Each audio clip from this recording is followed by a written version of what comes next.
Hey everyone, how are you guys doing? I'm Utkarsh and welcome to our channel Xcoders. I'm really excited to tell you that this is going to be our very first video on this channel and we'll be starting with our first course that's going to be on JavaScript. Now this JavaScript Pro series will be a complete Hindi tutorial and we'll be covering all the concepts starting from beginner to advanced. So make sure that you like this video and share it with your friends. So now let's get started.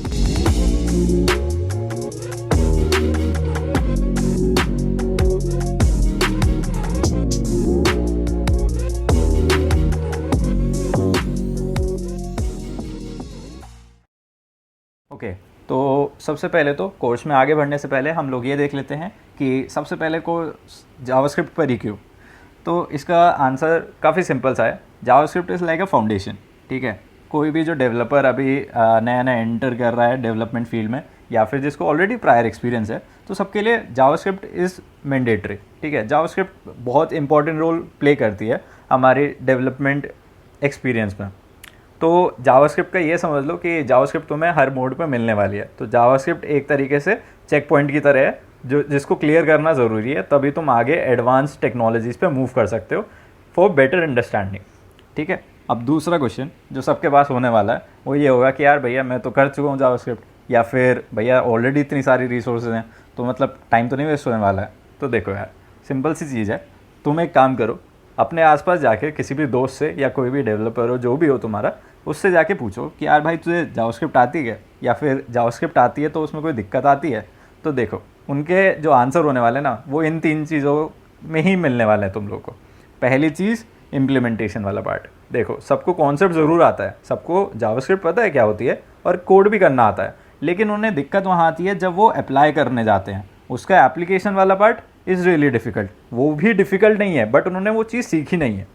तो उस चीज़ को सिखाने के लिए हम लोग projects तो बनाने ही वाले हैं वो तो, लेकिन उसके साथ साथ हम लोगों ने क्या सोचा है कि जैसे जैसे हम लोग कॉन्सेप्ट वाइज पढ़ते जाएंगे उसके बाद हम ये चीज़ देखते जाएंगे कि यार ये वाला जो कॉन्सेप्ट है वो मैं यहाँ लगा सकता हूँ और यहाँ भी लगा सकता हूँ। तो उससे क्लैरिटी बनी रहेगी कि हाँ ये मैंने जो पढ़ा है उसको मैं यहाँ पर कभी फ्यूचर में अप्लाई कर पाऊँगा। सेकेंड पॉइंट इज़ क्योंकि अब रिसोर्सेज इतनी सारी हैं तो कन्फ्यूजन भी बढ़ेगा ही। तो उसी के लिए लोगों को ये नहीं समझ में आता कि अब इतने सारे इन्फॉर्मेशन जो है यहाँ पे रिसोर्सेज हैं उनमें से क्या पढूं और क्या ना पढूं। तो अब उसी चीज़ के लिए हम लोगों ने ये सोचा कि जो हम अपना कोर्स का स्ट्रक्चर रखेंगे वो काफ़ी ज़्यादा प्रीसाइज रखने वाले हैं। ठीक है, ऑन पॉइंट रहेगा और जितनी चीज़ें यूज़ होंगी एक्चुअल में डेवलपमेंट में उतनी ही चीज़ें हम लोग सिखा रहे होंगे। उसके अलावा डेवलपमेंट में तो सिखा ही रहे होंगे वो चीज़ें, साथ ही साथ हम लोग इंटरव्यू वाली चीज़ें भी कवर करते हुए चलेंगे।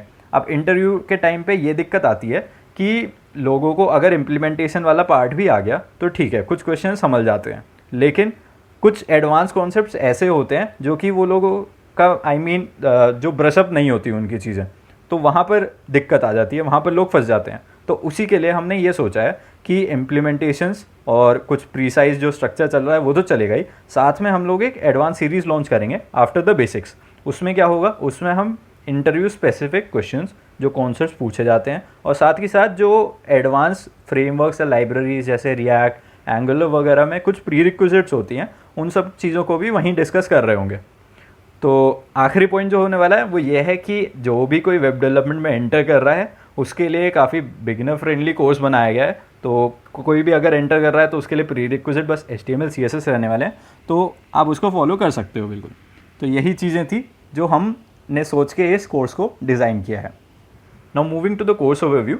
तो यहाँ पर हम क्या क्या देख रहे होंगे, सबसे पहले तो हम लोग इंट्रोडक्शन वाला पार्ट क्लियर करेंगे, क्या चीज़ होती है जावास्क्रिप्ट, क्यों यूज़ करते हैं, क्या एप्लीकेशंस हैं। उसके बाद हम लोग जाएंगे बेसिक्स वाले पार्ट पे। बेसिक्स इसलिए ज़रूरी हैं हर एक प्रोग्रामिंग लैंग्वेज में सीखने के लिए, क्योंकि अगर आप फर्दर उसी लैंग्वेज में आगे मूव करते हो तो ये बेसिक्स काफ़ी ज़्यादा इंपॉर्टेंट रोल प्ले करते हैं। तो इनको जैसे ही हम लोग क्लियर करेंगे उसके बाद हम लोग यहाँ पर कुछ देखेंगे कि क्या आपको इसको इम्प्लीमेंट कर सकते हो, जो आपने नॉलेज ली यहाँ पे क्या कुछ क्वेश्चंस वगैरह सॉल्व करेंगे। एंड उसके बाद जो हम टॉपिक पे जाएंगे वो होगा हमारा डॉम मैनिपुलेशन। डॉम मैनिपुलेशन जैसे ही पार्ट हमारा खत्म होगा उसके बाद थोड़ा सा हाँ फन आना स्टार्ट होगा, क्योंकि हम लोग यहाँ पे कुछ प्रोजेक्ट्स वगैरह देखना स्टार्ट करेंगे।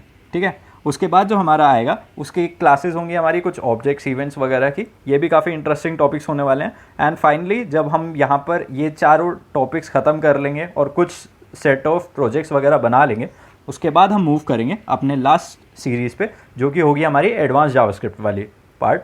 इसमें क्या क्या होगा, इसमें सब चीज़ें जैसे कि इंटरव्यू स्पेसिफिक कॉन्सेप्ट्स और कुछ जो प्री रिक्विजिट्स फर्दर आगे फ्रेमवर्क्स में आने वाली यूज़ होती हैं, जैसे कि रिएक्ट हो गया या एंगुलर किसी को सीखनी है, तो उसमें जो जो प्री रिक्विजिट्स लग रहे होते हैं उसमें हम यहाँ पे कवर करने वाले होंगे। Now finally moving to the JavaScript. JavaScript है क्या? तो जावास्क्रिप्ट एक प्रोग्रामिंग लैंग्वेज है हमारी, जो कि हमारी मशीन इंडिपेंडेंट है। मशीन इंडिपेंडेंट मतलब अगर ये कोड मैं कुछ जावास्क्रिप्ट में लिखता हूँ अपनी मशीन में, और अगर मैंने किसी को, एक दोस्त को अपने पेनड्राइव में दे दिया, तो वो सेम कोड उसकी मशीन में चल जाएगा बिना किसी दिक्कत के। जो जावास्क्रिप्ट होती है हमारी, इसमें ऑब्जेक्ट ओरिएंटेड कैपेबिलिटीज़ होती हैं। इसका मतलब इसमें ऊप्स कॉन्सेप्ट लगता है, इसमें आप क्लासेस ऑब्जेक्ट्स वगैरह सब यूज़ कर सकते हो। ये लैंग्वेज जो है हमारी केस सेंसिटिव लैंग्वेज होती है, मतलब इसको अपर केस और लोअर केस के बीच का डिफरेंस समझ में आता है। अगर आप अपर केस लिखोगे तो ये अपर केस ही समझेगा, लोअर केस में उसको कंफ्यूज नहीं होगा। Also JavaScript is a client side scripting language. अब ये क्लाइंट साइड स्क्रिप्टिंग लैंग्वेज क्या होती है ये देखते हैं।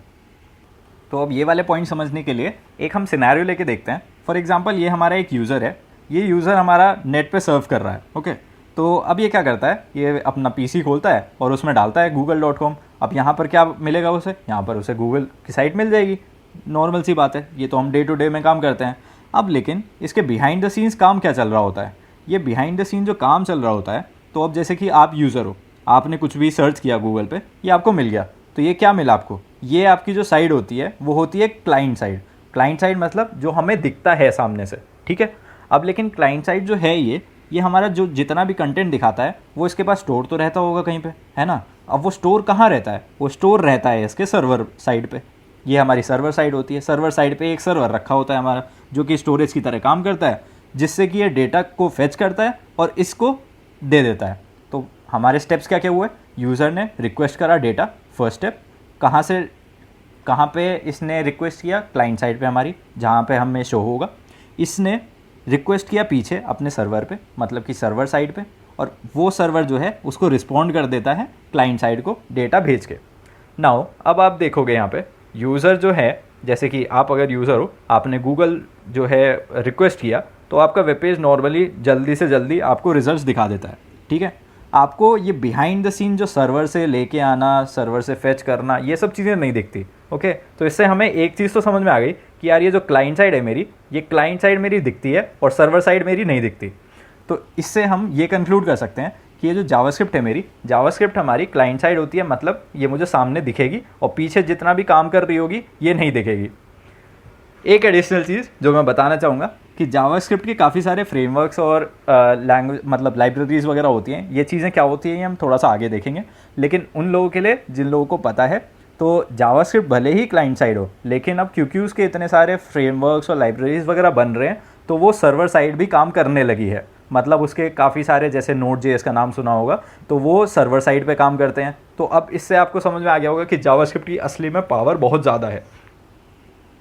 तो ठीक है, अब हमने ये देख लिया कि जावास्क्रिप्ट होती क्या चीज़ है, बट जावास्क्रिप्ट मतलब करती क्या है। अब जो लोग HTML CSS पढ़ के आए हैं, तो उन्हें पता है कि हाँ HTML CSS कुछ काम करती है ना, बल्कि बहुत कुछ काम करती है। बट जावास्क्रिप्ट क्या काम कर रही है, तो जावास्क्रिप्ट ये काम करती है कि जावास्क्रिप्ट हमारी वेबसाइट में फंक्शनैलिटी ऐड करती है, हमारी वेबसाइट को इंटरैक्टिव बनाती है और यूज़र एक्सपीरियंस को बढ़ाती है। अच्छा ठीक है, बट मैं तो नहीं समझा। ओके, तो थोड़ा एग्जांपल से लेके चलते हैं। फॉर एग्जांपल जैसे आपने HTML उठाई, ठीक है। अब HTML क्या करता है, HTML आपको पता है, HTML हमारा एक स्ट्रक्चर देता है वेबसाइट को, ठीक है। जैसे ही आपने CSS सीखी होगी, तो CSS ने आपके लाइफ में रंग भर दिए, ठीक है, बिल्कुल स्टाइलिंग वगैरह करके बढ़िया कर दिया आपके डॉक्यूमेंट को। अब जावास्क्रिप्ट इसके आगे एक और काम करती है। जावास्क्रिप्ट जो आपकी ये स्टैटिक वेबसाइट थी, उसको इंटरैक्टिव बनाने का काम करती है, ठीक है। अभी भी नहीं समझे तो एक एग्जांपल छोटा सा लेके चलते हैं। फॉर एग्जांपल यहाँ पे हमारे पास एक कोड पेन का कोड है, इसका मैं लिंक डिस्क्रिप्शन बॉक्स में डाल दूंगा। तो ये जैसे कि हमारे पास एक ID जनरेटर है, ये पहले देख लेते हैं ये काम क्या करता है। अगर हम जनरेट पे क्लिक करें तो ये कुछ ID जनरेट करता है, यहाँ से आप सेट कर सकते हो। ये काफ़ी एक अच्छा प्रोजेक्ट है। तो इसका यहाँ पे लेंथ सेट कर सकते हो, अपर केस चाहिए नहीं चाहिए ये आप स्पेसिफाई कर सकते हो, और यहाँ पे एक जनरेट करके मिल जाता है हमें कोड। तो अब मैं क्या करता हूँ, सबसे पहले तो मैं सारे जितना भी यहाँ पे HTML CSS जावास्क्रिप्ट लिखी हुई है उसको कमेंट आउट कर देता हूँ, ठीक है। कमेंट आउट का मतलब कि जितना भी चीज़ें कमेंट में लिखी रहती हैं, तो वो हमें विजिबल नहीं होती है। ओके, तो फॉर एग्ज़ाम्पल मैंने ये तीनों चीज़ें कमेंट आउट कर दी हैं। अब अगर मैं HTML यहाँ पे लिखूँ तो मुझे क्या रिज़ल्ट मिलने वाला है? अब HTML से यहाँ पे मुझे ये रिज़ल्ट मिलने वाला है, ठीक है। अब CSS को मैं अगर कमेंट आउट से हटा दूंगा तो क्या होने वाला है? ये हो गया, ठीक है। मतलब समझ में आ रहा है, काफ़ी कुछ हो रहा है यहाँ पे, ठीक है। HTML ने स्ट्रक्चर दिया, CSS ने उसे काफ़ी मतलब ज़ीरो से हीरो बना दिया, ठीक है। अब लेकिन यहाँ पर एक चीज़ नोटिस करनी पड़ेगी, मैं यहाँ पे इसको जनरेट को क्लिक कर रहा हूँ, ठीक है, बट कुछ नहीं हो रहा है यहाँ पे, चाहे मैं कुछ भी करूँगा बट कुछ हो नहीं रहा है। अब यहाँ पे जैसे ही मैं जावास्क्रिप्ट को कमेंट से हटा दूंगा तो ये पेज रिफ्रेश होगा और ये काम करने लग जाएगा। तो ये इसको फंक्शनैलिटी दे रहा है बेसिकली कोड को। ये हमारी एक स्टैटिक वेबसाइट थी या स्टैटिक कोड था, उसको इसने फंक्शनैलिटी देने का काम किया, उसको इसने पावर दी एक तरीके से, ये कह सकते हैं। तो अब हम ये समझ चुके हैं कि हाँ ठीक है, फंक्शनैलिटी देता है, ये अलग अलग काम करता है, इंटरेक्टिव बनाता है, बट इसके अगर हम रियल लाइफ एग्जांपल्स देखें, एप्लीकेशंस देखें, तो ये अलग अलग डोमेन्स में काम आता है, जैसे कि हमारी वेब डेवलपमेंट में, ऐप डेवलपमेंट में, काफ़ी सारी डेस्कटॉप एप्लीकेशंस में भी और गेम्स में भी। Now moving forward to our setup part. अब क्योंकि हम देख चुके हैं कि जावास्क्रिप्ट क्या चीज़ होती है, इसके एप्लीकेशंस क्या क्या हैं, हम क्यों पढ़ते हैं जावास्क्रिप्ट, तो चलते हैं अपने सेटअप की तरफ और विजुअल स्टूडियो कोड की वेबसाइट पे आएंगे हम लोग। यहाँ पे हम लोग प्राइमरी अपना कोड एडिटर जो रहने वाला है हमारा VS कोड रहने वाला है। तो अब यहाँ पे एक एरो की है, यहाँ पे अपने सिस्टम के अकॉर्डिंग एक कोई स्टेबल वर्जन डाउनलोड कर लेंगे यहाँ से, और उसको डाउनलोड जब इंस्टॉल कर लेंगे तो जब ओपन करेंगे तो कुछ ऐसा इंटरफेस दिखने वाला है। तो अब मैंने पहले से ही इंस्टॉल कर रखा था, तो अब अगला जो काम होने वाला है वो होगा कि या तो आप न्यू फाइल कर सकते हो या फिर मैं ओपन करूँगा एक फ़ोल्डर को अपने, क्योंकि मैं पहले से ही एक क्रिएट कर चुका हूँ फ़ोल्डर। तो जब यहाँ पे ऐसे ओपन करेंगे तो अब ये चेक करेंगे कि हमारा VS कोड चल रहा है नहीं चल रहा है सही से। तो इसके ट्रायल के लिए एक फॉर एग्जांपल इंडेक्स फाइल बनाते हैं। index.js हमारी जावास्क्रिप्ट के लिए फ़ाइल होगी। अब यहाँ पर चेक करने के लिए हम console.log करेंगे। अब ये console.log क्या होता है, ये सब चीज़ें हम लोग देखेंगे, बट ये सिर्फ एक चेक करने के लिए कि हमारा VS कोड सही रन कर रहा है नहीं कर रहा है। यहाँ पर एक प्ले बटन दिखेगा, ये बेसिकली हमारा रन बटन होता है। तो जैसे ही इसको क्लिक करेंगे तो यहाँ पर हमारा हेलो वर्ल्ड आ जाएगा। तो इससे हमें पता चल गया कि हाँ हमारा VS कोड सही वर्क कर रहा है। So this winds up first introduction video on our JS Pro series. तो आज के लिए इतना ही था कि पहले हम लोगों ने इंट्रोडक्शन पूरा का पूरा सीखा समझा। अब नेक्स्ट वीडियो में हम पूरा का पूरा इम्प्लीमेंटेशन समझेंगे, कैसे एक्चुअल में JS फाइल बनाकर उसमें कोड लिखा जाता है, कैसे आप लोग HTML में जावास्क्रिप्ट इंक्लूड करते हो। तो धीरे धीरे करके हम स्टेप बाय स्टेप चलते रहेंगे और तब तक के लिए स्टे ट्यून। Thank you.